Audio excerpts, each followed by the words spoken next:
Power in America is supposed to belong to the people, not to one family, not to one brand, and not to anyone who treats public office like a private business opportunity.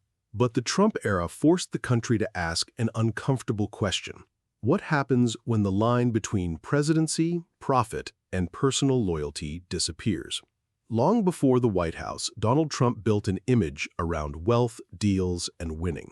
But behind that image were bankruptcies, unpaid contractors, lawsuits, fraud claims, and a business empire built as much on branding as on results. Then came the presidency, and the concerns got bigger. Foreign officials, lobbyists, and political allies spent money at Trump properties while Trump was in office. His Washington hotel became a symbol of access, where money and politics seemed to meet in plain sight. His children, especially Ivanka Trump, Donald Trump Jr., and Eric Trump, moved through a world where family business, political influence, and government power often overlapped. Jared Kushner entered the White House with vast business interests and later drew scrutiny over foreign relationships and investment deals. And when questions were raised, the response was rarely transparency. It was attack, deny, distract, and demand loyalty. The most dangerous part was not just the money, it was the mindset. That rules are for other people, that institutions exist to serve the leader, and that truth can be bent if the brand survives.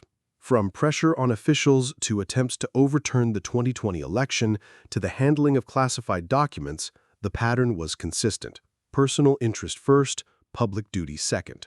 Supporters may call it strength, critics call it corruption.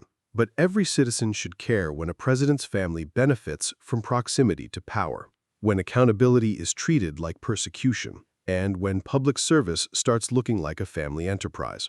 Democracy depends on trust. It depends on leaders who understand that the office does not belong to them.